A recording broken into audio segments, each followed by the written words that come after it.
Assalamualaikum warahmatullahi wabarakatuh. Alhamdulillah, selalu saja lisan kita bersyukur dan berterima kasih kepada Allah Subhanahu wa taala. Terlalu banyak nikmat Allah yang melimpah kepada kita dari semenjak kita lahir sampai hari ini. Makanan, minuman, pakaian, air, oksigen dan apapun yang membuat roda kehidupan bisa berputar sudah kita nikmati, dan akan terus Allah limpahkan rezeki tersebut sampai ajal kita datang. Tugas kita menikmati dan bersyukur. Dan termasuk nikmat terbesar yang tidak bisa kita pungkiri adalah nikmat Islam dan iman. Karena dengan Islam dan iman kita jadi mengenal siapa pencipta alam semesta ini. Kita juga tentunya jadi mengenal apa tujuan kita ada di muka bumi ini, apa yang harus kita kerjakan, apa yang boleh kita nikmati, apa yang tidak boleh kita nikmati. Biasa dikenal dalam agama Allah dengan halal dan haram. Dan insya Allah selain di dunia kita dapat panduan hidup, di akhirat juga kita akan dibalas dengan surga abadi. Maka ini nikmat yang sangat besar yang harus kita pertahankan, dan saya yakin kita semua berkumpul dalam majelis ini dengan tujuan untuk memperdalam Islam dan iman kita. Dan Allah berfirman, "Wala tamutunna illa wa antum muslimun." Jangan sampai kalian meninggal dunia kecuali dalam keadaan Islam. Selanjutnya kita panjatkan salam hormat kita kepada manusia yang paling pantas untuk dihormati dan diucapkan salam hormat kepadanya, guru setiap orang-orang beriman, Nabi Muhammad sallallahu alaihi wa ala alihi wa sahbihi wasallam, sebagaimana Allah telah memerintahkan kita mengucapkan salam hormat tersebut. Baik, seperti biasa, bila Allah Subhanahu wa taala mudahkan, kita akan melanjutkan bedah buku kita Riyadhus Shalihin yang ditulis oleh Imam Nawawi rahimahullah. Dan kita akan masuk masih dalam bahasan solat, dan ini termasuk solat sunnah yang paling afdal, yaitu di bab nomor 212, bab keutamaan Qiyamul Lail, bab keutamaan tentang solat malam atau solat tahajud. Mungkin sering kali kita dengar tentang istilah ini, bahasan ini ya.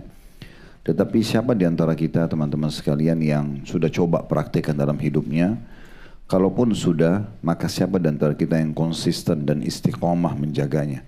Karena ini adalah solat yang paling afdal setelah solat 5 waktu. Sudah pernah kita sebutkan di awal-awal kita bahas bab solat ini, ada hadis Nabi SAW yang berbunyi, awal amal yang dihisab hari kiamat adalah solat. Solat wajib 5 waktu. Kalau dia baik, beruntunglah orang itu. Dalam riwayat lain, dia akan membantu amal-amal lain. Kalau dia buruk, maka rugilah dia. Dalam riwayat dan akan mengganggu amal-amal lain. Nah, kalau solat 5 waktunya itu ada yang kurang, mungkin lupa wudhu, kurang khusyuk, ya, salah kiblat, kita nggak tahu, mungkin tidak diterima misalnya. Maka Allah Subhanahu wa taala berfirman kepada para malaikat, cek dan lihat solat-solat sunnahnya. Kalau ditemukan, maka akan melengkapkan dan menyempurnakan kekurangan solat wajib. Berarti akan lolos timbangan amalnya. Dan di antara seluruh solat sunnah yang Bapak Ibu sudah tahu, maka solat Qiyamul Lail yang paling afdal. Ini yang terbaik. Dan solat ini dikerjakan memang di malam, maka namanya Qiyamul Lail, mendirikan malam. Memang salah satu ciri orang-orang beriman adalah mereka menghidupkan malamnya berduaan dengan Tuhannya Allah Subhanahu wa taala, atau minimal bersama suami istri untuk sholat bersama-sama. Karena kata Nabi SAW, semoga Allah merahmati seorang suami yang kalau bangun tengah malam dia bangunkan istrinya untuk sholat bersama-sama. Kalau istrinya menolak, maka dia percikkan air di wajahnya. Dan semoga Allah merahmati seorang istri yang bangun malam untuk sholat, lalu dia bangunkan suaminya. Bila suaminya menolak, maka dia percikkan air. Kalau keduanya bangun sholat, maka akan dicatat sebagai orang yang banyak berzikir kepada Allah. Jadi memang ada anjuran sholat sendiri dan sholat berjamaah, tetapi lebih kepada suami istri, karena ini privasi sekali, orang di kamarnya sendiri. Maka yang paling gampang untuk kita ajak sholat adalah pasangan kita. Nah, ini kedudukannya sangat tinggi, dan di waktu itu waktu mustajab. Tidak asing juga bagi kita hadis Nabi SAW, kalau tertinggal sepertiga malam, Allah Subhanahu wa taala turun ke langit bumi lalu bertanya kepada para malaikat, adakah yang memohon ampun saya maafkan, adakah yang punya hajat saya penuhi, adakah yang minta tolong saya tolong. Inilah waktu yang terbaik menyampaikan hajat-hajat kita. Kalau seseorang di antara kita, saudaraku seiman, dia ingin sekali menyampaikan hajatnya kepada pejabat pemerintah, contoh misalnya dia punya hajat dengan bupati, wali kota, gubernur, atau bahkan presiden sekaligus misalnya, atau sekalipun ya, dia butuh sekali untuk menyampaikan sesuatu yang misal ada hajatnya yang memang hanya orang-orang ini yang bisa memudahkan buat dia misalnya. Maka kalau diberikan syarat dia datang ke Istana Merdeka misalnya, datangnya jam 3 subuh, misalnya pakai baju tertentu. Saya yakin mungkin malam itu dia tidak akan tidur, dia akan berusaha menyiapkan pakaian terbaiknya, menyusun tutur kata yang akan dia ucapkan, dan dia akan siapkan proposal terbaiknya agar hajatnya dipenuhi. Sebenarnya itu manusia. Bisa saja dia memenuhi hajat kita tapi hanya 1 dan 2 terbatas, atau bisa saja dia tidak penuhi. Tapi kalau Allah Subhanahu wa taala yang Maha Kaya, bukan kita datang kepada Allah, Allah datang kepada kita di malam hari itu, datang ke bumi kata Nabi SAW, kemudian dengan cara dan kemahabesaran Allah tentunya, lalu dia yang bertanya, ada yang minta tolong enggak, saya tolong, ada yang punya hajat enggak, saya penuhi, dan ada yang memohon ampun, saya maafkan. Maka ini waktu-waktu yang sangat mahal. Dan salah satu ciri orang beriman dalam Al-Quran disebutkan kanu minal laili kanu qalina minal laili ma yahja'un wa bil ashari hum yastaghfirun. Ciri-ciri orang beriman adalah mereka di malam hari sedikit tidurnya. Makna sedikit tidur adalah mereka tidur lebih cepat di awal waktu selepas Isya misalnya, kemudian mereka bangun di pertengahan malam jam 12, jam 1 atau sepertiga malam, berarti jam 2, setengah 3, jam 3 gitu ya, dia bangun, lalu dia sholat. Dan di waktu-waktu ashar, menjelang subuh mereka banyak istighfar. Memang dikhususkan, ya, ini waktu-waktu untuk ibadah kepada Allah Subhanahu wa ta'ala.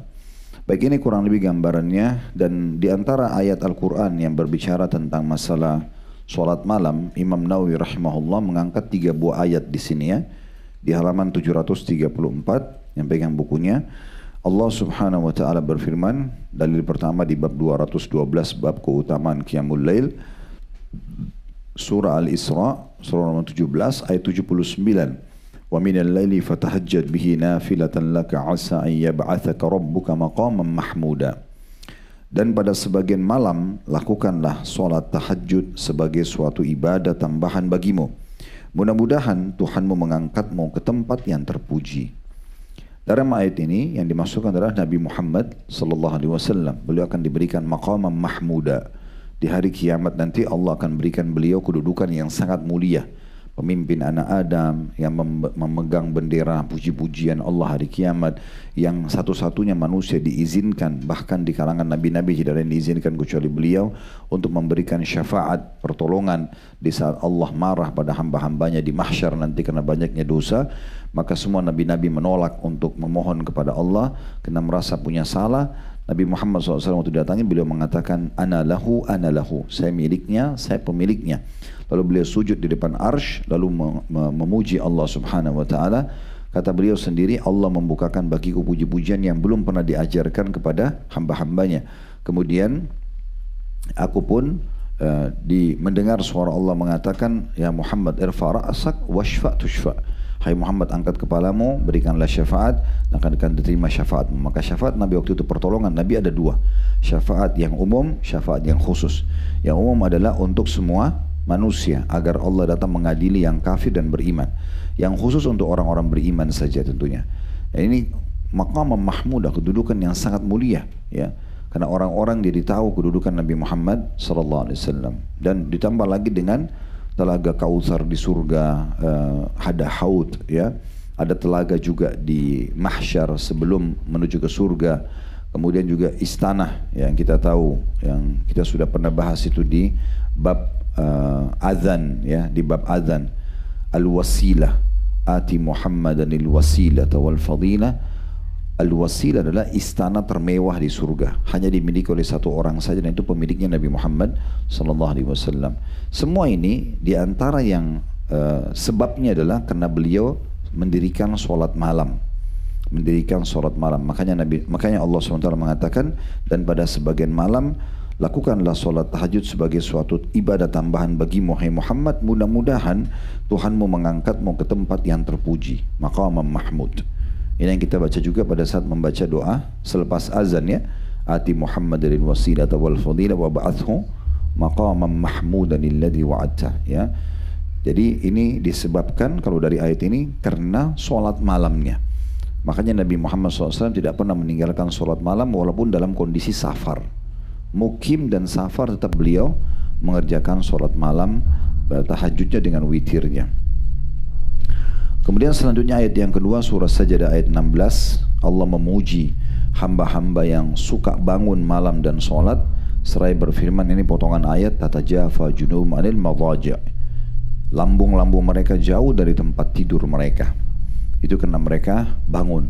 Memang semua orang mengantuk, semua orang butuh istirahat, tetapi di waktu itulah diuji iman kita. Bagaimana kita bangun untuk mengerjakan sholat, ya. Begitu juga dalam surah Az-Zariyat ayat 17, ayat yang ketiga, kanu qalilan minal laili ma yahja'un. Mereka sedikit sekali tidur pada waktu malam. Jadi sudah kita maknakan sedikit di sini bukan berarti tidak tidur ya, tapi mereka tidur lebih cepat, kemudian mereka habiskan sepertiga malamnya semua untuk bersama dengan Tuhannya Allah Subhanahu wa taala, karena sedang berkomunikasi dan bermunajat dengan Allah Subhanahu wa taala. Baik, ayat-ayat tentang sholat malam cukup banyak tentunya. Ini yang diangkat oleh Imam Nawawi rahimahullah, 3 buah ayat. Sekarang kita masuk hadits pertama di bab kita ini, dan ini urutan 1167 dari awal kita belajar. Berbunyi dari Aisyah radhiyallahu anha, beliau berkata, karena Nabi sallallahu alaihi wasallam yaqum min al-laili hatta tatafattara kadamah, faqultu lahu lima tasna'u hadha ya Rasulullah wa qad ghufira laka ma taqaddama min dhanbika wa ma ta'akhkhar. Qala afala akunu abdan syakura. Nabi SAW kata Mukmin Aisyah radhiyallahu anha biasa sholat malam, maksudnya rutin, hingga kedua telapak kakinya pecah-pecah. Maka aku bertanya kepada beliau, mengapa engkau berbuat seperti ini wahai Rasulullah, padahal dosa-dosamu yang lalu dan yang akan datang telah diampuni? Beliau menjawab, tidak bolehkah aku menjadi hamba yang bersyukur? Hadis ini diriwayatkan oleh Bukhari dan juga Muslim. Dari hadis ini langsung saja kita ambil pelajaran pertama, kedudukan Ummul Mukminin Aisyah radhiyallahu anha, karena beliau menyampaikan kepada kita cerita ini ya. Karena beliau menggambarkan tentang sholat malamnya Nabi sallallahu alaihi wasallam, dan belum pernah ada yang menukir riwayat yang seperti ini tentang ciri fisik Nabi pada saat sholat malam. Kemudian pelajaran yang kedua adalah bagaimana Nabi SAW tidak pernah meninggalkan sholat malam. Ya. Terjemahan di situ Nabi SAW biasa sholat malam, sebenarnya maknanya adalah memang rutin mengerjakan sholat malam. Jadi kita berusaha maksimal mungkin untuk sholat malam. Sebagian salaf menjadikan sholat malam, bangunnya mereka tolok ukur kedekatan mereka kepada Allah Subhanahu wa taala. Kapan kita niat mau bangun sholat malam lalu terbangun dan kita bisa sholat malam, berarti Allah sedang menyukai kita. Kapan kita kebablasan tidur, apalagi lewat juga subuhnya, berarti ini lagi ada masalah ini. Ya, biasanya dikarenakan ada pelanggaran-pelanggaran agama sehingga terlewatkanlah ibadah-ibadah yang mulia seperti ini.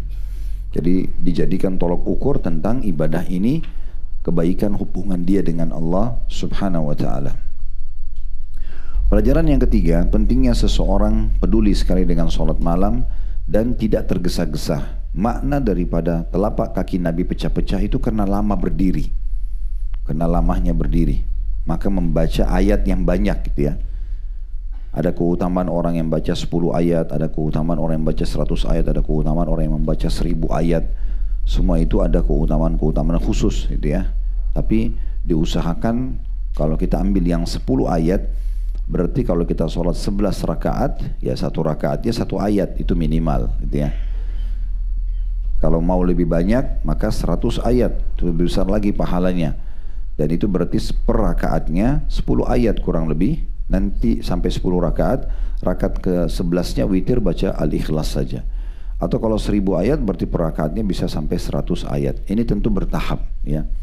Kalau sudah sampai 1000 ayat per malam, itu berarti orang, kata Nabi SAW, yang akan melimpah pahalanya sulit lagi untuk dihitung. Karena sudah banyak sekali pahala yang didapatkan oleh orang tersebut.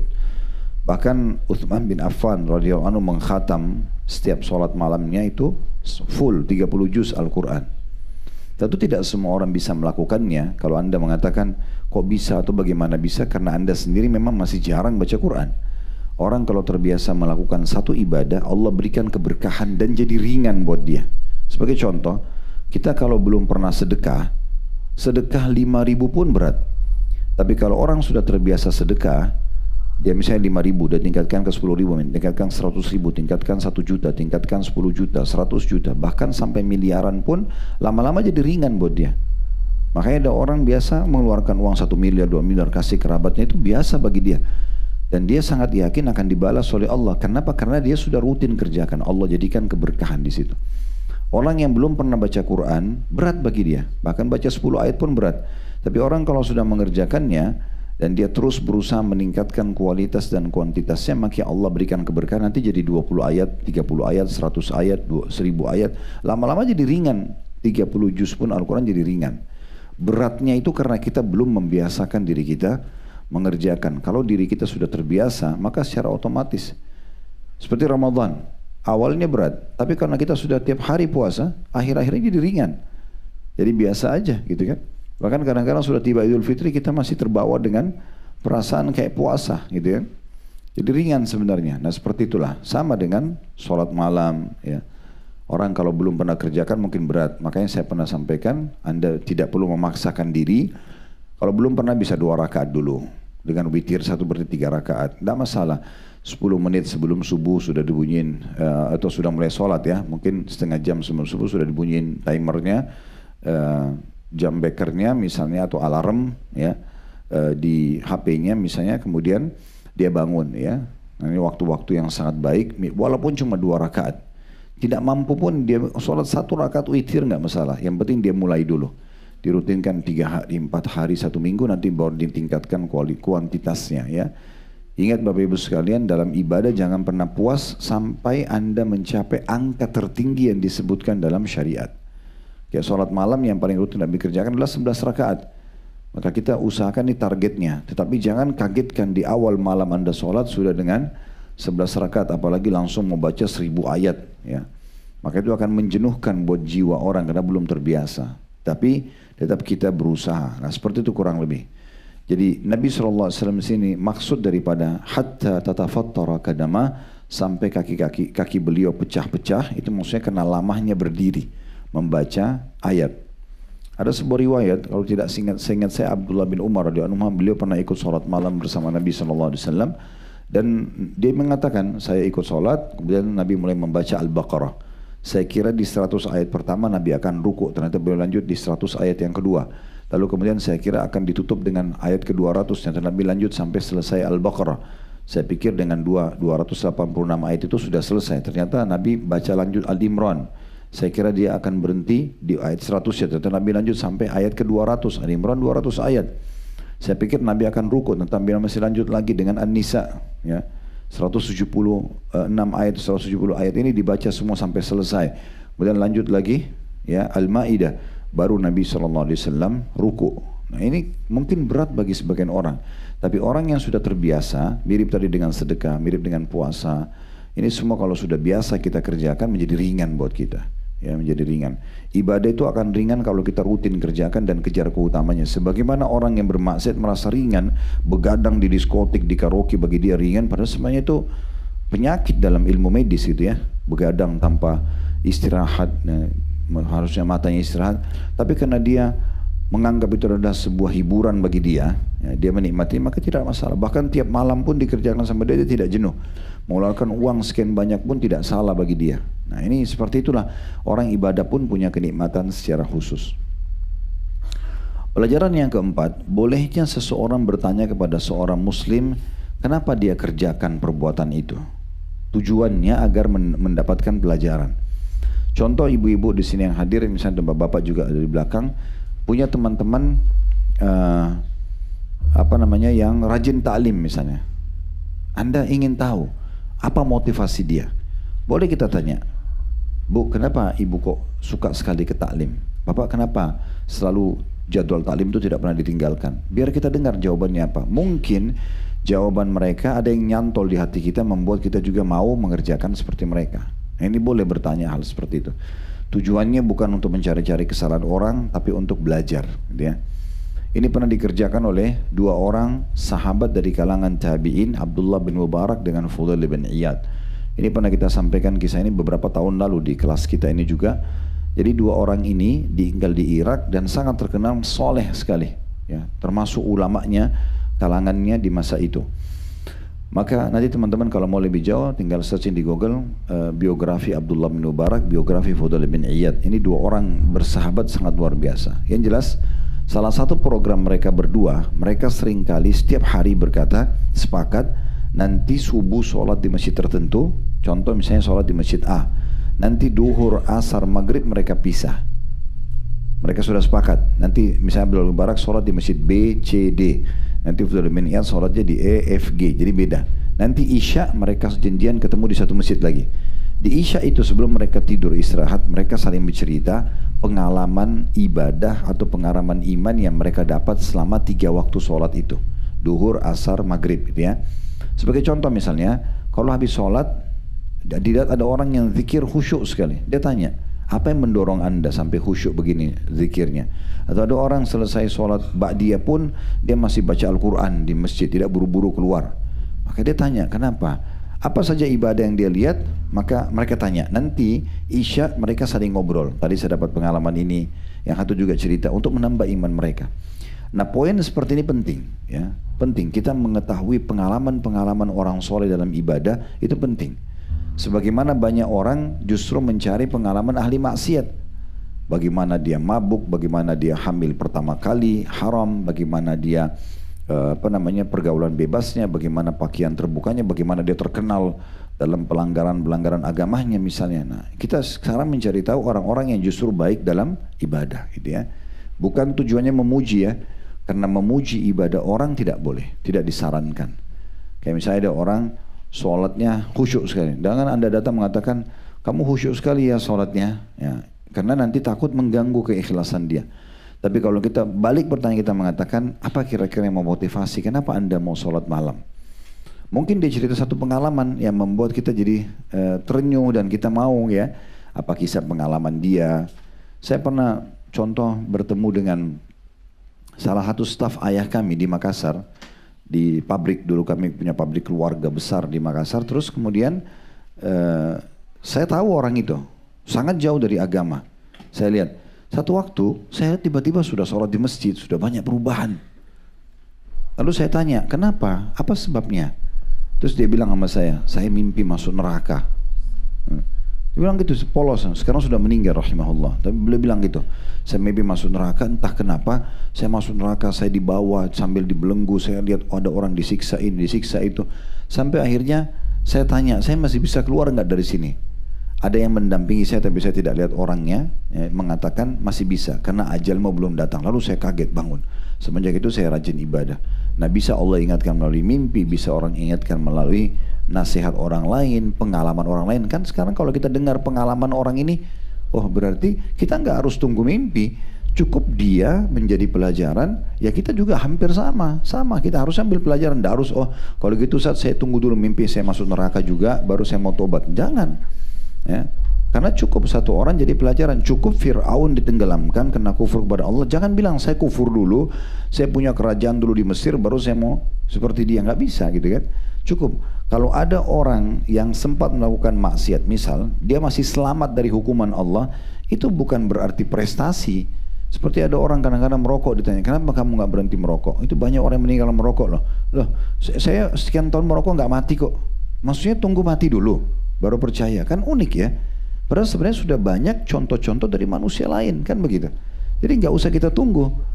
Ada orang yang meninggal berantem karena mabuk, ya nggak usah kita tunggu. Oh saya selalu minum khamr, mabuk nggak ganggu orang kok. Mungkin saat itu, belum tentu saat kedepannya. Contohnya ya. Jadi kita ambil pelajaran dari kejadian orang gitu ya, sudah cukup. Nah di sini Aisyah bertanya, diambil daripada pertanyaan Aisyah kepada Nabi SAW, kenapa anda lakukan ini ya Rasulullah? Kenapa anda sholat sampai kaki anda pecah-pecah sementara dosa anda yang lalu dan akan datang sudah diampuni? Karena Nabi Muhammad SAW, kalaupun ada pelanggaran dosa belum dilakukan, dianggap dosa sudah diampuni sama Allah yang lalu. Kedepannya pun walaupun belum dibuat, itu kalau ada Allah sudah maafkan. Karena Nabi tidak berbuat dosa. Memang Nabi SAW tidak berbuat dosa gitu ya. Allah sudah berikan. Maka Aisyah heran, kenapa orang kayak anda sudah dimaafkan dosa-dosanya, sudah dipastikan masuk surga, kok masih sholat seperti ini? Ya. Ini kan berarti Aisyah bertanya karena ingin tahu. Nah kita kalau tanya karena ingin tahu boleh, nggak ada masalah. Ya. Dengan tujuan berharap ada tutur kata yang keluar, ada satu kosakata, ada satu cerita, ada potongan ayat Al-Quran, ada potongan hadis yang disampaikan, lalu menggugah buat kita sehingga kita jadi lebih baik. Ya. Ingat, mendengar cerita satu orang soleh atau soleha, atau melihat kondisi dan mereka itu bisa membuat kita berubah selamanya sampai meninggal jadi orang baik. Sebagaimana sebaliknya, kita kalau banyak bertanya pengalaman-pengalaman ahli maksiat, mengikuti perkembangan kisah mereka di media, kita bisa juga terpengaruh, gitu kan? Maka harus hati-hati. Jangan bilang saya tidak terpengaruh. Mata connect sama hati, telinga connect sama hati. Kita sangat sensitif manusia. Sering kami sampaikan itu. Jadi hati-hati. Ya. Anda dengar pengajian begini, mustahil nggak terpengaruh. Pasti akan ada pengaruhnya, ada efeknya. Baru coba dengar. Karena kebaikan-kebaikan. Sebagaimana Anda juga akan terpengaruh kalau dengar orang maksiat dan cerita pengalaman hidupnya, bagaimana dia berzina, bagaimana dia membunuh, bagaimana dia ini dan itu misalnya ya. Jadi harus hati-hati sekali. Saya sering bahasakan, saking sensitifnya kita, kain di atas meja ini kalau saya pegang, saya dan Bapak Ibu kalau pegang, kita bisa langsung tahu ini kasar atau lembut seketika. Telinga kita bisa bedain intonasi keras dan lembut seketika. Mata kita bisa bedain gelap dan terang seketika. Hidung kita bisa bedain waktu seketika, wangi dan busuk. Ya. Lidah kita bisa bedain asam pedas seketika. Dan seterusnya. Semua itu sangat sensitif. Jadi nggak mungkin Anda nonton 2 jam, saya tidak terpengaruh. Itu nggak mungkin, mustahil. Maka tinggal bagaimana Anda arahkan sensitivitas Anda itu kepada kebaikan daripada kepada keburukan. Gitu ya. Nah, diantaranya adalah kita kumpul sama orang-orang yang baik, kita tanya pengalaman mereka supaya kita bersama dengan mereka. Ya. Kata Nabi SAW, Al-maru ala dini khalili falandur ahadukum ila man yukhalil. Seseorang sesuai dengan agama teman atau lingkungannya, maka dia harus jeli melihat lingkungan yang dia pakai atau yang dia sedang hidup bersama. Baik, selanjutnya yang terakhir, teman-teman sekalian, yang kelima faedahnya ya, yaitu ini level tertinggi dalam ibadah. Ada orang ibadah, Bapak Ibu sekalian, karena mengejar keutamaannya. Itu oke, bagus ya. Misalnya Anda sholat malam karena tahu ada keutamaan sholat malam. Misal karena ada waktu mustajab, ini adalah sholat yang afdal setelah sholat wajib misalnya. Itu oke. Tetapi ada yang lebih tinggi dari itu. Yaitu Anda bukan lagi mengejar keutamaannya, tapi sudah kepada syukur kepada Allah. Jadi saya sholat malam bukan lagi karena sholat malam itu diijabah doa. Tidak. Karena kita sudah sensitif terhadap rezeki yang Allah berikan. Udah terlalu banyak oksigen yang gratis, cahaya yang gratis, ya. Terlalu banyak denyut jantung kita. Hidung ini kalau kita mau hitung ya teman-teman sekalian, tapi ini tidak mungkin terjadi. Kita mau pilah berapa banyak bakteri yang dihirup oleh hidung kita dan tersaring, akhirnya kita bersin keluar. Itu kita mungkin susah mau dibayar dengan seluruh harta kita di dunia, mungkin tidak akan mampu. Tapi dengan bersin Allah bisa hilangkan dengan sekali saja banyak bakteri yang keluar. Berapa banyak yang Allah selamatkan mata kita dari mungkin gangguan debu dan segala macam gitu ya. Walaupun kita tidak pakai kacamata misalnya dan seterusnya. Terlalu banyak nikmat Allah. Lidah kita masih bisa merasakan makanan dan kita masih bisa menelan dengan sempurna, dikelola oleh tubuh dengan sangat sempurna. Jadi nutrisi yang mana, jadi kotoran yang mana, dan alat pencernaan kita masih bagus. Juga pembuangannya, tinja dan air seni juga masih sempurna. Semuanya ini nikmat Allah yang kalau setiap satunya, setiap substansialnya kita bahas itu angka sangat besar. Maka kita ibadah, kita mengerjakan sholat 5 waktu, kita bersedekah, dulu majelis ilmu bakti sama orang tua, bukan lagi karena keutamaan, tapi karena kita bersyukur kepada Allah. Ini level ibadah tertinggi. Ya, makanya Nabi SAW tidak mengatakan, saya sholat malam karena diperintahkan sama Allah. Saya sholat malam karena ada keutamaan doa diijabah. Nabi tidak bilang itu. Beliau mengatakan, apakah tidak pantas saya menjadi seorang hamba yang bersyukur? Ini ada pesan penting di situ ya. Jadi kalau kita mengerjakan sholat, kalau kita mau mengerjakan ibadah sebagai tanda syukur kepada Allah, kita tidak akan pamrih lagi. Karena kita bukan lagi kenal, saya akan kejar supaya doa saya dijabah. Nggak ada lagi itu. Kita sudah pikirannya sebagai tanda syukur aja kepada Allah. Terima kasih aja sudah terlalu banyak Allah kasih kepada kita. Akhirnya kita jadi sensitif gitu kan, terhadap ibadah itu. Nah ini yang dimaksudkan tingkat ibadah terbaik. Cuma 2 ibadah ini ya, Anda kenal, Anda kejar keutamaannya, ini yang standar, atau Anda mengerjakannya karena syukur kepada Allah. Kalau selain daripada ini karena diajak orang, karena riya itu ya, pamer tidak diterima sama Allah. Cuma 2 ini yang diterima oleh Allah Subhanahu wa ta'ala. Baik, selanjutnya hadis nomor dua dalam bab ini, dan ini urutan 1168 dari awal kita belajar. Namun di sini hanya riwayat periwayatan saja ya. Juga terdapat hadis semakna dari Al-Mughirah bin Syu'bah radhiyallahu anhu, muttafaqun alaih. Tentu yang dari awal belajar sama kita sudah tahu muttafaqun alaih artinya disepakati oleh Imam Bukhari dan Imam Muslim ya. Di buku itu ada tertuliskan muttafaqun alaih ya, yang di bold, yang ditebalkan itu. Baik, kita pindah ke hadis selanjutnya, hadis ketiga di bab ini, karena tadi hadis nomor 2 itu di bab ini yang 1168 hanya penyebutan juga diriwayatkan dari sahabat yang berbeda. Kalau hadis tadi Aisyah menyampaikan, kalau ini Al-Mughirah bin Syu'bah. Hadis nomor 3 di bab ini, dan ini urutan 1169 dari awal belajar, berbunyi dari Ali radhiyallahu anhu, anna Nabiy sallallahu alaihi wasallam tarakahu wa Fatimah lailan faqala ala tusalliyan, bahwa Nabi SAW datang di malam hari kepadanya dan kepada Fatimah, dan beliau bersabda, tidakkah kalian berdua solat? Hadis ini muttafaqun alaih. Tarakahu artinya mendatanginya di malam hari. Riwayat ini memberikan pelajaran kepada kita yang pertama kedudukan Ali radhiyallahu anhu, di mana beliau menceritakan pengalaman beliau bersama Rasulullah sallallahu alaihi wasallam. Pelajaran yang kedua, pentingnya seseorang bukan hanya dia sendiri mendirikan malam, tapi mengajak keluarganya juga sholat malam. Nah, di sini bukan cuma istri dan suami, tapi di sini Nabi SAW mengajak juga anak mantu dan ya anak beliau Fatimah dan Ali radhiyallahu anhu, dan mendatangi rumahnya. Walaupun rumahnya sebenarnya tidak jauh ya, rumahnya sangat dekat di sebelah rumah Nabi SAW. Tapi beliau peduli sekali untuk membangunkan juga anak-anaknya bersama-sama sholat. Dan tugas kita tentunya menyampaikan saja ya. Kalau ibu dan bapak mengatakan, saya udah bangunin Ustaz anak saya tapi belum mau bangun, tidak apa-apa. Yang penting sudah dibangunin ya. Dan Syekh Utsaimin rahimahullah mengatakan, kalau seseorang mau mengajarkan kepada anaknya sebuah pesan agama, yang paling sempurna kalau disebutkan dalilnya, sebutkan hadisnya, motivasinya, walaupun cuma satu. Nah, sholat malam yuk, Allah lagi turun ke bumi itu kalau setengah malam, dia akan mengijabah, menerima doa orang yang minta. Kalau ada hajat kamu sampaikan di saat itu. Kalau mau minta tolong, hanya minta tolong sama Allah. Kalau kamu ada salah, kamu dengan istighfar, Allah akan terima. Ini loh hadisnya. Ibu bapak nggak hafal, searching aja lihatin dulu hadisnya atau share nih. Ibu ayah kirim ya di HP kamu, di WA kamu ya gitu. Nanti dia terima tidak terima itu bukan urusan kita. Tugas kita hanya menyampaikan. Mau kepada pasangan, mau kepada anak-anak, mau kepada teman-teman. Kayak saya sekarang datang di sini jauh-jauh ke pengajian, tugas saya menyampaikan. Saya nggak bisa paksakan bapak ibu untuk menerima apa yang saya sampaikan. Tapi itu keputusan di tangan Anda. Ya, kalau Anda dengan cerdas menangkap pesan ilahi yang disampaikan dan Anda jadikan sebagai perumahan hidup, beruntunglah Anda, gitu kan? Kalau yang tidak mau ya sudah, saya tidak tanggung jawab lagi depan Allah. Saya sudah menyampaikan. Nah, seperti itu tugas kita hanya menyampaikan apa yang telah Allah perintahkan kita. Dan ini salah satu cara untuk melipat gandakan tambahan pahala kita. Kalau Bapak Ibu ingin mendapatkan pahala ekstra di jenis ibadah yang sedang kita kerjakan, dan ini berlaku untuk semua ibadah. Misal tadi ini sholat malam, Nabi SAW bisa sholat malam sendiri, tapi dengan beliau ajak anaknya dan anak mantunya, maka ajakan ini namanya dakwah, ada pahalanya sendiri. Kalau mereka kerjakan, ada pahalanya lagi ya. Saya pernah kasih contoh di bab sholat kita. Kalau saya mau ke masjid azan kayak tadi duhur, daripada saya, ya sudahlah azan saya ke masjid sendiri, dapat pahala, dan besar kecilnya tergantung kadar keikhlasannya.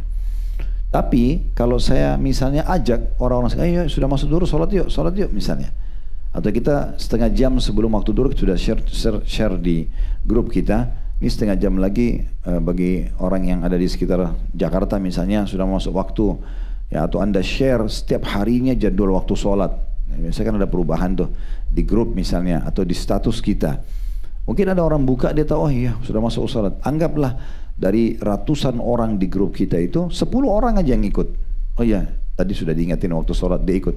Maka kita dapat pahala sholat kita, dan kita dapat pahala 10 orang yang kita ajak tadi sholat itu ya. Nah, ini salah satu metode yang baik untuk menambah amal ibadah kita dengan jenis ibadah tertentu yang kita kerjakan. Kita lagi sholat duhur, kita bisa dapat pahala sholat duhur yang banyak hanya dengan mengajak orang. Kalau saya biasa sampaikan di pengajian, marketingkan ibadah itu. Karena Anda bisa mendapat ekstra pahala dari ibadah dengan melakukan beberapa hal. Yang pertama, Anda mengajak orang lain. Yang pertama tentu Anda harus kerjakan sempurna ya. Kayak kalau sholat, tepat waktu, tepat gerakan, tepat bacaan. Masih ingat ini saya pernah sampaikan ya? Ya. Kemudian yang kedua, Anda mengajak orang lain. Tadi saya bilang marketingkan, ajak orang lain. Kalau perlu ibu-ibu saya pengajian begini ada grupnya, udah saling mengingatin aja. Nanti kita grup dibuka ya jam 3 misalnya gitu ya. Atau ada panggilan call conference-nya di jam 3 atau setengah 4. Kalau di hotel itu kan wake up call ya itu. Misal contoh, jadi teman-teman pada tahu gitu ya. Contohnya misalnya, jadi kita ajak orang lain. Yang ketiga, kita mengemas ibadah itu. Kita mengemas ibadah itu bisa kita dapat ekstra pahala. Ini saya ingatkan kembali, karena saya sering ingatkan ini supaya jangan dilupakan. Beda pahalanya orang yang bangun sholat malam, ya udah dia tidak niat sebelum tidur, dia bangun aja. Misalnya bapak ibu tiba-tiba terbangun setengah 4. Oh 1 jam lagi nih, misalnya anggaplah subuh setengah 5 misalnya. Kalau sekarang kan kurang lebih 4:48 hari ini ya. Kalau misalnya kita bangun jam 4 lah, masih ada 48 menit gitu ya. Kemudian ya sudah saya mau sholat malam, waktu itu dia niat, kemudian dia sholat malam, dapat pahala. Dan dia pakai mukennah dia yang ada aja, yang belum dicuci, saya 2-3 hari dia pakai biasa aja. Ada sejarah dia sholat karena pikir di kamarnya aja, dia baca ayat Al-Quran yang memang terlintas di benak dia saja misalnya. Ini beda pahalanya dengan ada orang sebelum tidur dia udah siapin mukena yang sudah dicuci, sejadah yang sudah dibubuhi parfum. Karena ibu boleh pakai parfum di sejadahnya antara ibu sama Allah misalnya. Kemudian dia sudah siapkan surah yang dia mau baca. Saya pernah bahasakan juga ya, kita bisa lihat mushaf di sholat sunnah, bisa lihat Quran ya. Kalau aplikasi Al-Quran di handphone bisa dilihat. Jadi daripada baca inna ataina wal asr terus gitu kan. Ibu dan bapak bisa baca dari Al-Baqarah ya. Dari Al-Baqarah iya. Jadi rakaat pertama 10 ayat. Lihat kalau Anda sholat malamnya misalnya dari jam setengah 3, jam 3, setengah 4, masih ada waktu 1 jam. Itu bisa baca 10 ayat per rakaat gitu kan. Ruku nanti handphonenya ditutup, nanti rakaat kedua dibuka lagi nggak apa-apa. Tapi ke aplikasi itu jangan baca WA ya. Nah ya. Karena kalau baca WA batal nanti ya. Tapi di sini kita lihat Al-Qur'annya untuk menyambung ayatnya. Ya, itu bisa. Karena di sholat sunnah dibolehkan. Itu fatwa ulama membolehkan masalah. Jadi nanti kita selesaikan Al-Baqarah, kita sambung lagi Al-Imran, sambung lagi An-Nisa, Al-Ma'idah, Al-An'am, Al-A'raf terus ya, Al-Anfal terus sampai selesai nanti. Nanti kita ulangi lagi. Itu contohnya. Jadi kita bisa lakukan program, kita bisa mengemas. Jadi kita sudah tentukan mukena yang kita mau pakai. Kalau bapak-bapak mungkin baju koko sama kopiahnya sama sarungnya, atau pakai baju sholat di rumah, gamis misalnya, sejadah sudah dibubuhi, sudah ditata. Jadi memang peduli gitu loh. Mirip kalau kita mau buka puasa itu kan kita sudah taruh penataan bagus di meja makan. Nah sholat malam sama, mukenahnya, sejadahnya yang bagus, semua surah yang kita mau baca sudah ditentukan. Kemudian juga mungkin kita bangun malam, kita kalau mau lebih bagus kita mandi dulu biar fresh ya. Kemudian kita pakai baju terbaik kita, baru pakai mukenahnya. Niat karena mau ketemu sama Allah, itu namanya kemasannya. Ini ada pahala sendiri. Kemasan ibadah itu ada pahala sendiri. Saya pernah kasih contoh juga dalam bab sedekah. Kalau ada orang yang keluar dari rumahnya tadi Anda mau ke taklim sini, terus tiba-tiba ketemu orang fakir di pinggir jalan, minta di lampu merah atau di mana, Anda buka tas dompet Anda, oh ada uang 10.000 rupiah, Anda kasihlah. Ada pahala, ada pahalanya. Tapi beda pahalanya dengan orang yang dari rumah, dia udah siapin, di dompet dia memang ada uang 100.000 yang masih fresh, yang masih baru, ditaruh ini untuk sedekah. Memang dia yang mau cari. Matanya ini kemana-mana di jalan. Oh, kita orang miskin. Sebentar, berhenti dulu. Bilang sama drivernya, kasih orang. Ini pahalanya beda karena dia mengemasnya. Dia sudah siapin uang yang baru. Dia memang untuk cari orang miskin itu namanya kemasan. Semua begitu. Semua ibadah bisa dikemas dalam haji dan umroh. Ya, ini saya bicara bukan karena saya punya travel ya, bukan. Bapak Ibu kalau punya kelebihan rezeki jangan hitung-hitungan kalau mau berangkat umroh sama haji. Bayar saja. Pakai fasilitas yang terbaik, bisnis kelas, pakai hotel paling bagus gitu kan. Jangan pakai prinsip ini, soalnya ada jemaah begitu kan, yang berangkat sama kami, yang penting Ustadz saya tiba di Mekah sama Madinah. Jangan. Tidak penting hotelnya jauh dekat, makanannya bagus atau tidak. Anda juga butuh sehat di sana. Butuh istirahat yang cukup, butuh makanan yang cukup biar ibadahnya maksimal. Jangan tiba sana flu, demam, gak bisa sholat, gak bisa ibadah. Pergi ke masjid karena hotelnya jauh, kembali sudah gak bisa kembali lagi, sudah pegel kakinya. Nanti makannya tempe, nasi, sedikit nasi sama ikan goreng sudah dingin sama sambal sama kerupuk. Padahal Anda butuh makanan yang lebih enak dan mampu bayar, bukan tidak mampu ya. Ini juga unik gitu. Kadang-kadang pilih pesawat yang transit sampai 3 kali nggak apa-apa, yang penting murah. Kenapa? Kenapa nggak direct yang enak gitu ya? Toh Allah akan ganti. Ini kemasan dalam ibadah. Ada pahalanya di situ ya. Makanya Nabi SAW bilang pada Aisyah, ya Aisyah, besarnya kadar pahala umrohmu sesuai dengan besar kadar pengorbananmu, ya, keletihanmu dan juga pengeluaran hartamu. Itu ada nilai pahalanya. Ya semuanya begitu. Bakti pada orang tua juga begitu. Bukan hanya pada saat diminta, tapi kita yang kejar orang tua kita tuh. Mumpung masih hidup, kita yang sibuk siapin tiap hari makanannya, kita kirimin sampo, sabun, kebutuhan bulanannya, semua hal-hal yang kecil. Di Saudi itu ada satu orang meninggal sementara lagi sholat, seingat saya Jumat. Ada seorang imam masjid, dia seorang dai di Saudi, saya tidak tahu namanya, tapi ada cuplikan ceramahnya, pendek, cuma hitungan 1-2 menit, dia cerita pengalaman dia. Tapi dia cerita tentang pengalaman, dia bilang ada orang ikut sama saya sholat Jumat, begitu di rakaat kedua, dia jatuh rupanya orang itu, dan tidak bangun lagi. Habis sholat jemaah pada ribut semuanya, lalu saya pakai mikrofon tanya, ada apa? Mereka bilang ada orang yang jatuh Syekh. Kata Syekhnya ini, coba kasih ruang biar dia bisa nafas. Tolong dicek, siapa yang paham kesehatan coba dicek. Dicek ternyata orang ini butuh segera dibawa ke rumah sakit. Menurut dokter di rumah sakit orang ini sudah meninggal dari berapa menit yang lalu.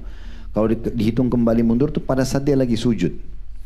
Kata Syekhnya bilang, dia cerita, dia bilang, saya penasaran, ini orang mati hari Jumat, mati lagi sujud. Hari Jumat kan itu satu malam juga dapat selamat dari fitnah kubur kan gitu. Kalau dia meninggal di saat itu. Plus lagi dia lagi sujud. Ini husnul khatimah udah pasti. Saya penasaran. Saya telepon keluarganya, saya bilang, tolong khusus orang jenazah ini bisa nggak saya yang urus jenazahnya, kata syekhnya. Oh, mereka senang karena ini ulama yang mau mandikan, mau urus. Yaudah dikasih kesempatan. Dia bilang pada malam takziah setelah kami kubur, saya tanya adiknya, apa amalan kakak kamu ini?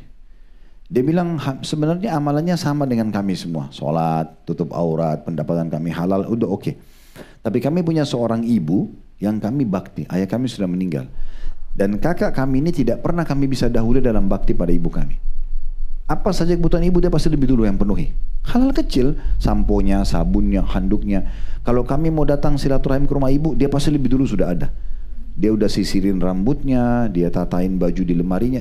Kami tidak bisa buat itu, tidak punya kesempatan untuk itu, dan tidak terfikir. Kata syekhnya, oh pantas. Nah dia kan buat kemasan itu ya, kemasan.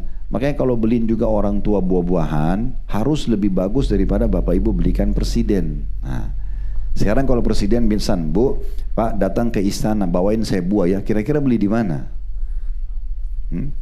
Pasti tempat yang terbaik ya. Pakai kresek atau pakai keranjang?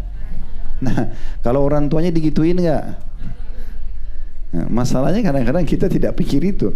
Padahal orang tua lebih pantas kita muliakan. Itu bapak itu kemasannya. Beli buah yang paling bagus di keranjang. Walaupun tiap hari Anda kirimkan. Menggembirakan seorang muslim pahalanya besar. Ke orang tua masuk dalam bab baktinya. Itu kemasan. Nah semua ibadah begitu. Kita bisa tarik ke semua ibadah. Pengemasannya itu bisa menambah pahala. Nah ini yang dimaksudkan di sini. Baik, selanjutnya hadits nomor 1170 dari Salim bin Abdullah bin Umar bin Khattab radhiyallahu anhum ajma'in. Salim ini adalah cucunya Umar bin Khattab, anaknya Abdullah bin Umar. Dari bapaknya maksudnya Abdullah bin Umar bahwa Rasulullah SAW bersabda, ni'mar rajuli Abdullah law kana yusalli minal lail. Qala Salim fakana Abdullah ba'da dhalika la yanamu minal laili illa qalila. Kata Nabi SAW, sebaik-baik orang, ya, sesoleh-soleh orang adalah Abdullah, maksudnya Abdullah bin Umar, seandainya dia sholat malam. Kata Salim, anaknya Abdullah menceritakan, setelah sampai ke ayah saya, sabda Nabi ini, maka sudah itu Abdullah tidak tidur di malam hari kecuali hanya sebentar saja. Diriwayatkan oleh Bukhari dan juga Muslim. Hadits ini menyebutkan kepada kita tentang keutamaan Salim rahimahullah. Ini seorang tabi'in sebenarnya ya, cucunya Umar bin Khattab, dan dia memang satu-satunya anak Abdullah bin Umar yang menyerupai Umar bin Khattab, menyerupai kakeknya gitu, secara fisik, secara kesolehan, terkenal sekali. Salim bin Abdullah bin Umar ini orang yang sangat soleh gitu ya. Di sini dia menceritakan tentang bagaimana ayahnya selalu menjaga sholat malam setelah mendengar sabda Nabi SAW tadi. Pelajaran yang kedua, pentingnya seorang muslim, Bapak Ibu sekalian, kalau sudah dengar sebuah nasihat, kayak sekarang Anda 1 jam dengarkan nasihat dari kami, itu bukan hanya informasi berlalu begitu saja ya, tapi ini adalah sebuah mutiara mahal, perhiasan yang paling mahal dalam hidup Bapak Ibu, karena ini ilmu yang membuat Anda bisa mengubah diri Anda agar lebih dekat kepada Allah. Maka dijaga, diamalkan. Di sini diambil daripada potongan kata Salim setelah Nabi SAW bilang sebaik-baik manusia orang adalah Abdullah kalau dia sholat malam. Berarti Abdullah tangkap semua sudah saya kerjakan, tinggal sholat malam saya harus maksimalkan nih. Maka dia tidak pernah tinggalkan sholat malam setelah itu. Berarti kan setiap ada sampai pesan itu nggak nunggu nanti temannya duluan buat, temannya dulu yang eksekusi baru dia mau ikut-ikutan. Tidak, dia langsung mengerjakannya. Ini ada keutamaan tersendiri. Pelajaran yang ketiga, bahwasanya kedudukan Abdullah bin Umar itu sendiri, radhiyallahu anhuma, beliau memang terkenal dengan sahibut ta'assi, orang yang sangat fanatik dengan Nabi. Itu Abdullah bin Umar, ya. Dan beliau memang sholat malamnya unik sekali. Ya, beliau selalu jaga sholat malam. Kata Nafi' ini kayak pelayannya beliau, ya. Mantan budaknya dibebasin dari pelayan beliau. Nafi' ini orang soleh sekali, gitu ya. Tapi Nafi' bercerita, dia mengatakan Abdullah tidurnya kalau malam seperti burung kalau tidur. Burung kan tidurnya tidak jarang duduk ya, biasanya berdiri sambil tidur gitu ya. Dan sebentar orang istilahkan tidur burung itu orang yang tidur terus bangun dan gak tidur lagi. Dia aktivitas, maka Abdullah bin Umar tidurnya seperti burung di malam hari. Begitu dia terbangun maka dia sudah sholat sampai subuh. Ya. Dan ditanya kepada Nafi', bagaimana sholat malamnya Abdullah bin Umar? Kata Nafi', kalian susah untuk mengikutinya. Dia tahu orang-orang nanya ini karena mau mencontohi. Maka kata dia, kalian susah untuk mengikutinya. Karena Abdullah bin Umar setiap 2 rakaat sholat malam berudu. Jadi misalnya kita kan sholat malam 8 rakaat tahajud kan. Kalau 2 rakaat berarti 4 kali kita salam. Ya kan? Witir 21 berarti 6 kali kita salam. Untuk menyelesaikan 11 rakaat gitu ya. Abdullah bin Umar itu berarti 6 kali wudu. Jadi 2 rakaat salam, dia uduk lagi, tidak batal uduknya, tapi dia uduk lagi untuk sholat 2 rakaat yang selanjutnya. Salam, dia uduk lagi untuk sholat selanjutnya. Ini enggak semua orang bisa lakukan, karena memang uduk untuk setiap sholat bagian daripada sunnah Nabi SAW. Ada keutamaan sendiri. Tapi seperti itu, makanya Abdullah bin Umar betul-betul mengemas dengan baik sholat malamnya, gitu ya. Hadits nomor 1171 berbunyi dari Abdullah bin Amr bin As radhiyallahu anhu. Abdullah sahabat, Amr bin As juga ayahnya sahabat. Beliau berkata, Rasulullah SAW bersabda, Ya Abdullah, la takum mithla fulan, kana yakumul layli fataraka qiyamal layl. Wahai Abdullah, janganlah seperti fulan. Dulu dia biasa sholat malam, tapi sekarang dia meninggalkannya. Hadis ini diriwayatkan oleh Bukhari dan juga Muslim. Dari hadis ini yang pelajaran pertama, pentingnya seseorang menasihati orang lain. Ya, tentu setelah dia membenahi diri dia. Kita jangan tidak pernah sholat malam lalu kita ribut musuh orang sholat malam gitu ya. Tapi kita mengerjakan dulu. Nabi SAW memang sudah rutin kerjakan sholat malam sebagaimana kita jelaskan tadi di hadis pertama di bab kita. Di sini beliau menasihati Abdullah bin Amr bin As, seorang sahabat Nabi yang lain. Seraya mengatakan, wahai Abdullah, jangan kamu seperti si fulan.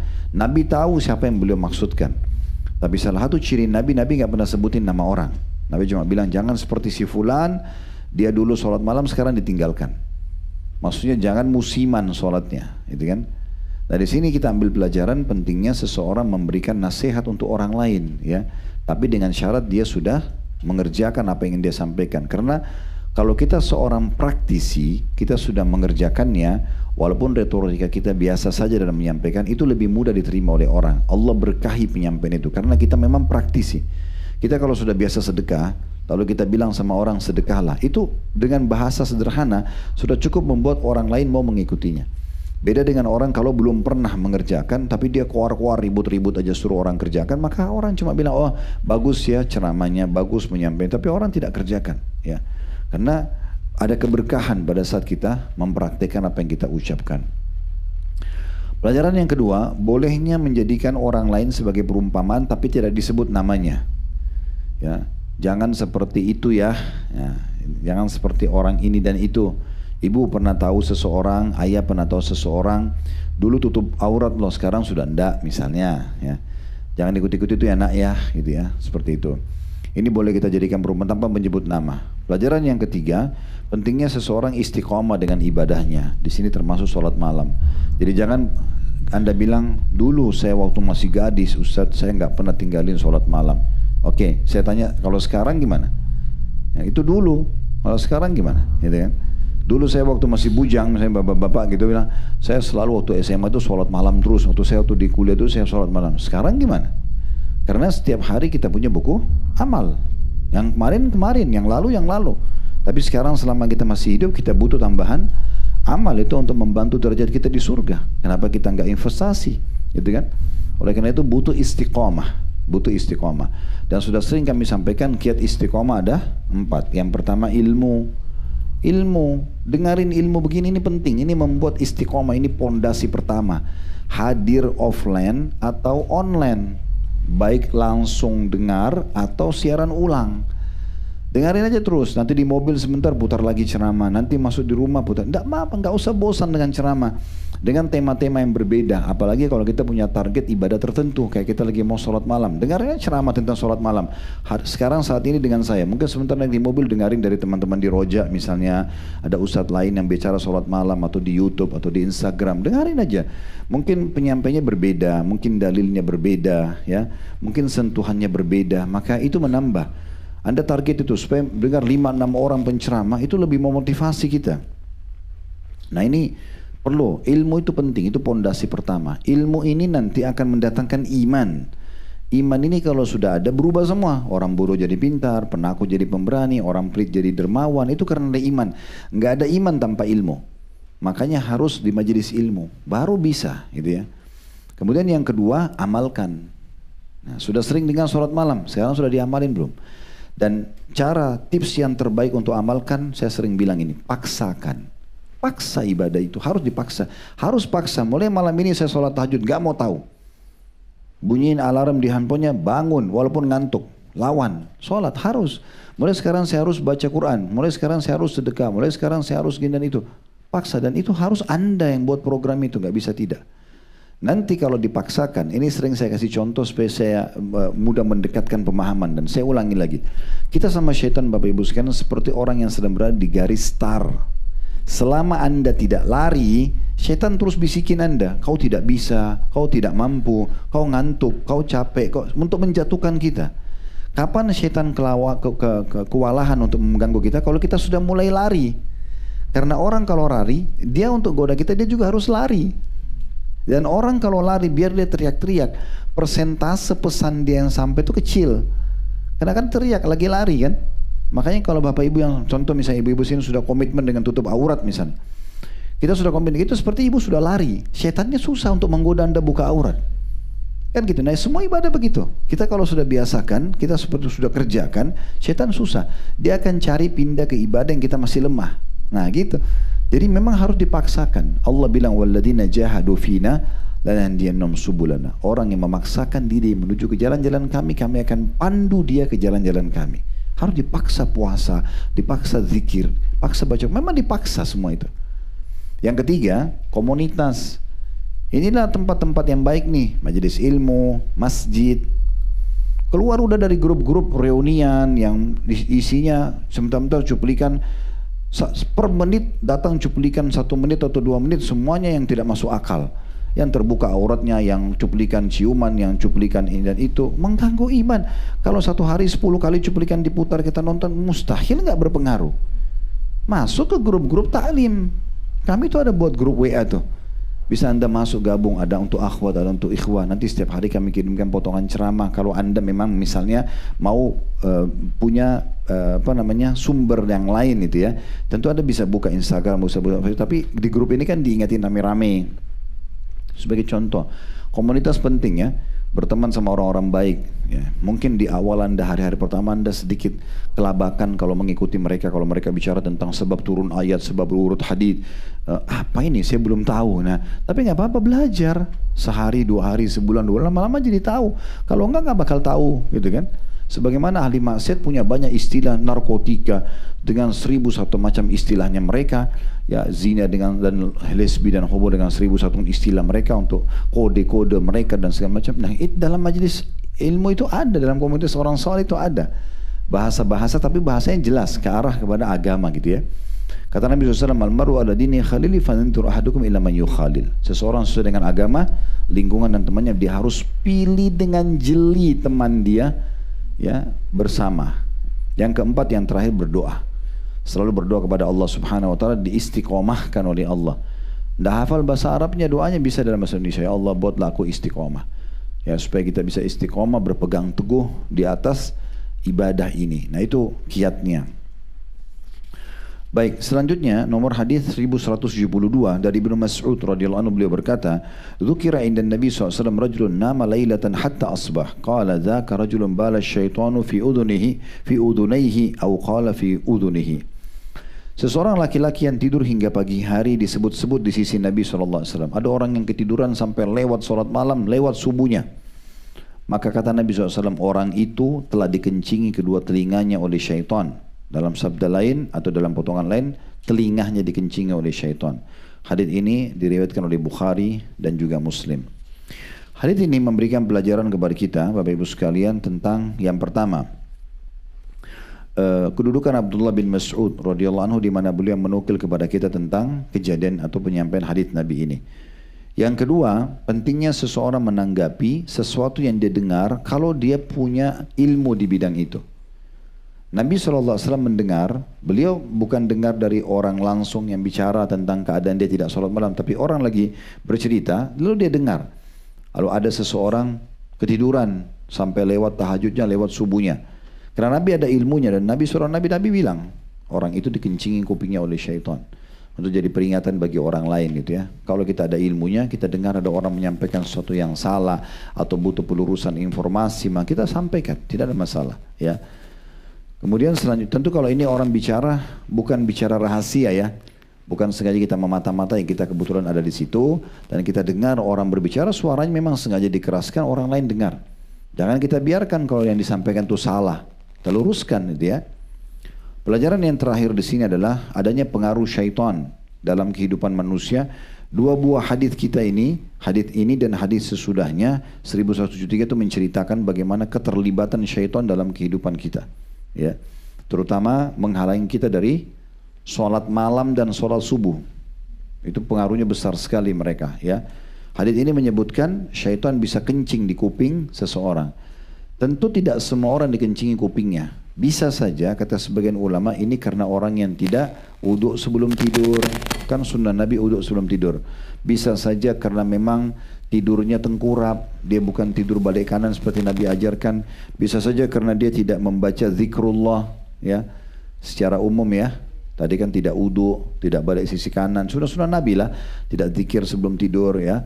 Semua ini ya bisa mendatangkan pengaruh syaitan gitu ya. Karena kalau orang berzikir itu penting sekali ya. Teman-teman mungkin pernah dengar, kalau alhamdulillah, kalau belum dengar, ini ada hadis Nabi SAW bahwasanya subhanallah dan alhamdulillah ini salah satu bentuk zikir. Itu berputar ya di bawah arsy-Nya Allah dan memiliki suara seperti suara lebah. Ya, menyebut orang-orang yang menyebutnya gitu. Maka kenapa kita tidak ingin nama kita disebut di bawah arsy-Nya Allah? Sebagai orang yang berzikir, subhanallah, alhamdulillah, itu semua zikir ini menyebutkan, si fulan menyebut ya Allah, si fulan menyebut ya Allah, begitu. Ini makhluk Allah yang mulia, zikrullah itu ya. Jadi kita zikir sebelum tidur teman-teman sekalian, zikir. Nanti kalau mau lebih jauh, ada di YouTube kami, insya Allah sudah di playlist khutbah Jumat kami, judulnya itu keajaiban siang dan malam, keajaiban malam dan siang. Di dua khutbah Jumat kami, khutbah Jumat pertama kami sebutkan keajaiban malam, dan di khutbah kedua kemarin baru Jumat yang lalu itu keajaiban siang. Kalau yang keajaiban malam itu bulan lalu. Itu saya sebutkan panjang lebar tentang adab-adab dan zikir sebelum tidur ya. Cukup banyak doa-doa yang kita dianjurkan membaca, dan itu sangat besar manfaatnya. Baca ayat kursi, Al-Ikhlas, Al-Falaq, An-Nas, Al-Kafirun, beristighfar 3 kali sebelum tidur. Itu banyak sekali zikir-zikir yang harusnya kita jaga. Nah, kalau ini Anda jaga, insya Allah Anda jauh. Tapi orang tidur dalam kondisi mabuk, bermaksiat, ya, atau melanggar sunnah Nabi, tengkurapkan itu tidak boleh. Nabi larang. Kata Nabi SAW itu adalah tidurnya, ya, tidak ahli neraka, tidurnya ahli neraka. Maka kita hindari itu. Tuh, ini nanti penyebabnya, semua penyebab dari masalah itu. Baik, ini kurang lebih cara kita supaya jangan dikencing oleh syaitan gitu ya. Kemudian selanjutnya, dan ini juga berarti menandakan ada pengaruh kencing itu ya, sehingga membuat kita nggak mendengar. Jangan dibayangkan seperti kencing manusia ya. Tapi di sini kita tidak tahu apa rahasianya. Yang jelas dia cukup untuk menahan kuping kita tidak dengar azan. Jadi kalau Bapak Ibu malam-malam terbangun dengarin azan, betul Masya Allah itu ya, kupingnya aman, tidak dikencing oleh syaitan gitu. Karena di sini maknanya tidak bisa dengar azan dia, sehingga tidak sholat. Hadits nomor 1173 ya. Ini yang terakhir kita bahas pada kesempatan ini ya. Nanti kita buka pertanyaan. Nanti ke depannya kita baru lanjut lagi di nomor 1174. Karena di bab kita ini masih banyak hadisnya ya. Di bab Qiyamul Lail ini masih sampai 1194 hadisnya. Baik, hadits nomor 1173 dan ini yang terakhir kita bahas pada kesempatan ini berbunyi dari Abu Hurairah radhiyallahu anhu bahwa Rasulullah sallallahu alaihi wasallam bersabda, yaqidu syaitanu ala kafilati ra'si ahadikum idza huwa nama thalatha uqad yadribu ala kulli uqdatin alayka laylun tawilun farqud fa idza istaykadha wa dhakara Allah ta'ala in hallat uqdatun فإن توضأ إن حلت عقدة فإن صلى إن حلت عقده كلها فأصبح نشيطا طيب النفس وإلا أصبح خبيث النفس كسلان. Sebelum saya baca terjemahan ini, Bapak Ibu sekalian, mau semangat hidupnya, mau rajin, mau banyak ide-ide briliannya, maka jaga ini hadis ini ya. Nanti kita akan baca sebentar lagi. Kalau Anda tinggalkan, dipastikan Anda akan malas, sumpek, suntuk, karena ini saja permasalahan di hadis ini. Jadi renungi baik-baik, karena Nabi sudah kasih kita bocorannya. Kata Nabi SAW terjemahnya, syaitan membuat 3 simpul di tengkuk, di leher bagian belakang salah seorang di antara kalian manakala dia tidur. Dia memukul setiap simpul sambil mengatakan, malammu masih panjang, tidurlah. Itu yang paling pertama dibisikkan kalau begitu kita terkaget malam. Oh masih lama, masih baru jam 3:30. Kadang-kadang 10 menit lagi subuh. Oh masih ada 10 menit. Padahal sebentar lagi azan itu. Lalu dia tidur. Nah yang senyum-senyum tahu diri nih ya. Baik. Kemudian bila dia bangun, ini kuncinya nih. Kalau ada bisikan itu, ibu dan bapak lihat jam, oh masih setengah jam. Ada bisikan syaitan, tidurlah, malam masih panjang, masih ada waktu. Tapi dia bangun, di sini dikatakan Nabi SAW, dia bangun lalu berzikir kepada Allah. Baca zikir bangun tidur. Alhamdulillahilladzi ahyana ba'da ma amatana wa ilaihin nusyur. Ya. Ada hadis yang lain, siapa yang bangun tengah malam, kemudian dia baca, La ilaha illallah wahdahu la syarikalah lahul mulku wa lahul hamdu wa huwa ala kulli syai'in qadir. Ini sudah kita hafal ya. Kemudian subhanallah walhamdulillah wa la ilaha illallah Allah akbar la haula wa la quwata illa billah. Kemudian dia tambah Allahumma gfirli, maka diampuni dosa-dosanya yang lalu. Kalau dia sholat diterima sholatnya, kalau dia berdoa diterima doanya. Zikir habis bangun. Makanya bangun tuh zikir membuka, melepas ikatan syaitan yang pertama ya. Ini pelajaran penting yang bisa kita ambil ya. Jadi kita bisa mengatakan pelajaran pertama yang bisa kita ambil dari hadis adanya pengaruh syaitan dan bagaimana dia mengikat semua manusia, terutama orang-orang muslim di sini ya, karena berhubungan dengan sholat di sini dengan 3 ikatan di lehernya. Kemudian pelajaran yang kedua, ikatan-ikatan ini ditiup oleh dia. Ditiup maksudnya akan selalu ada bisikannya. Dan tiupan itu yang pertama, malammu masih panjang, tidurlah. Jadi siapapun yang bangun mulai nanti malam, dengar ini, lawan caranya zikrullah. Zikir aja. Ya, walaupun Anda bilang alhamdulillah saja itu sudah cukup sebenarnya. Tapi kalau Anda baca sempurna tadi sangat bagus ya. Jangan lupa zikir ini ya. La ilaha wahdahu la syarikalah lahul mulku wa lahul hamdu wa huwa ala kulli syai'in qadir. Kemudian subhanallah alhamdulillah wa la ilaha illallah Allah akbar wa la haula wa la quwata illa billahil aliyil azim. Kemudian Allahumma gfirli, ini akan diampuni dosanya yang lalu-lalu. Kalau dia sholat diterima, kalau dia berdoa diterima. Pelajaran ketiga adalah ikatan kedua ya. Yang diikat oleh syaitan, bisikannya ya adalah dikatakan di situ bila dia bangun lalu berzikir kepada Allah maka simpul terbuka. Bila dia berwudu maka satu simpul terbuka lagi. Jadi kalau misalnya kita berhasil mengatakan misalnya Alhamdulillahilladzi ahyana ba'da ma amatana wa inna nusyur. Anda berzikir apa saja, terlepas ikatan satu kan. Tapi masalah dua ikatan bisikannya sama. Ya, mungkin Anda sudah zikir, tapi syaitan masih bisikin lagi. Oh, malam masih panjang, tidurlah. Ada orang begitu kan, kadang bangun zikir tapi dia tidur lagi. Padahal sebenarnya kalau dia lakukan yang kedua, terlepas ikatan kedua, yaitu bila dia sholat. Nah, bila dia berwudu. Bila dia berwudu, maka terlepas simpul yang kedua. Dan yang ketiga simpulnya. Jadi kalau sudah wudu pun, setan terus kejar kita tuh di kamar mandi. Lagi wudu, masih ada bisikan, tidur aja dulu sebentar. Begitu. Padahal kita sudah pakai mukena, sudah pakai baju koko, sudah ada sejadah bahkan. Hanya tidur di situ, kebablasan sampai terbit matahari. Padahal sebenarnya kita masih bisa hindari. Caranya gimana? Sholat dulu. Walaupun 2 rakaat. Karena kalau orang sholat, maka terbukalah simpul yang ketiga. Berarti sudah tidak ada ikatan syaitan ya. Nah ini faedahnya. Yang kita bisa ambil yang pertama pengaruh syaitan. Yang kedua bisikan syaitan. Di simpul yang pertama tidurlah. Caranya untuk lepas adalah zikir. Pelajaran ketiga. Ya, bisikan yang simpul yang kedua terlepas dengan wudu. Pelajaran yang keempat, simpul yang ketiga terlepas dengan sholat. Pelajaran yang kelima adalah di sini yang penyampaian Nabi SAW. Ini yang saya bilang tadi. Siapa yang ingin semangat hidupnya, idenya banyak ya, dia pokoknya biar tidur cuma 2 jam malam, tetap coba praktekin deh. Biar kita begadang misalnya nggak bisa tidur, tapi bapak ibu sholat tahajud terus sholat subuh tepat waktu. Selepas salam subuh itu sudah hilang semua tuh. Hilang ngantuk, semangat. Karena memang Nabi bilang begitu di sini, ya. Maka kalau dia terlepas 3 simpul tadi, sehingga di waktu pagi dia merasa semangat dan senang. Sebenarnya di sini terjemahan bahasa Arabnya cukup luas ya. Anda bisa lihat bahasa Arabnya di situ. Fa asbaha nasyitan. Nasyid ini dalam bahasa Arab semangat, rajin, ya.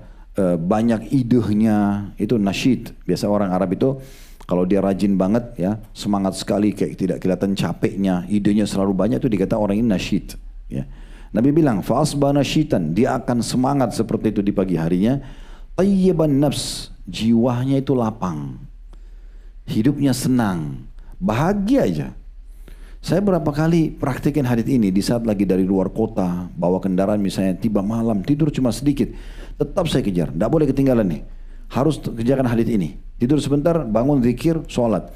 Ngantuk ya, tapi paksa. Habis sholat subuh di masjid baru pulang. Mau merencana istirahat habis subuh, nggak bisa tidur. Udah beda gitu, kayak mata kayak nggak ngantuk. Aktivitas sudah mulai kita programin gitu-gitu. Ya mungkin nanti kalau sudah mulai menjelang siang baru ngantuk, tapi hilang ngantuk itu, subhanallah. Jadi betul-betul yang Nabi sampaikan ini nyata gitu ya. Apalagi kalau orang sudah istirahat cukup, Bapak Ibu sudah tidur 5-6 jam dari malam, oh itu udah luar biasa, harusnya cukup. Bisikan syaitan ini nggak perlu lagi, malam masih panjang tidur lah itu nggak usah gitu ya. Kemudian yang terakhir di sini adalah sabda Nabi SAW, wa illa ya asbaha khabithan nafsi kaslan. Kalau dia tidak lakukan tadi, tidak zikir bangun tidur, tidak wudu dan tidak sholat, dia yang pertama khabithan nafs, jiwanya sempit, ya, suntuk, sumpek, semua itu istilah itu masuk di situ, ya, gelisah, itu makna daripada khabithun nafs. Di sini terjemahannya dia akan merasa tidak enak, ya, sebenarnya tidak, kurang tepat ya. Khabithun nafs itu tadi sumpek, sedih, gelisah, kayak nggak tahu kayak apa sih mau buat apa gitu ya. Hanya karena ini masalahnya. Plus lagi ditambahkan Nabi SAW mengatakan kaslan, penuh dengan rasa malas. Nah ini resepnya Nabi SAW sampaikan. Jadi jangan luput kita dari hal-hal yang seperti ini. Allahu a'lam. Maksudnya untuk menjaga selalu bangun zikir, wudu dan sholat ya. Baik, bagi orang yang baru mau mulai sholat malam, jangan kagetkan, bisa beberapa saat sebelum subuh saja, supaya habis sholat malam kita subuh juga ya. Jangan nanti sholat malam tapi subuh kebablasan. Ini dapat ikan teri, ikan paus lepas ya. Sholat subuh walaupun 2 rakaat lebih afdal daripada sholat malam gitu ya. Jadi tetap kita kerjakan dua-dua, makanya waktunya dekat-dekat aja ya. Setengah jam sebelum subuh, Anda jangan kagetkan dulu, baca 1 rakaat 2-3 ayat, tidak apa-apa. Pelan-pelan nanti dinaikkan. Jadi jiwa kita juga adaptasi. Nanti kita mulai minggu depan, bulan depan baru kita lebih cepat lagi ya gitu ya. Tahun depan Anda sudah terbiasa nanti. Sudah rasanya aneh kalau nggak bangun sholat malam gitu ya. Itu akan muncul nantinya. Ditandain saja insya Allah kita akan ajukan hadits nomor 1174 di kesempatan akan datang. Kalau benar dari Allah silakan diambil dan diamalkan. Kalau dasar dari saya mohon dimaafkan dan saya istighfar kepada Allah Subhanahu wa taala. Subhanakallahumma bihamdika asyhadu an la ilaha illa anta astaghfiruka wa atubu ilaik. Wassalamualaikum warahmatullahi wabarakatuh.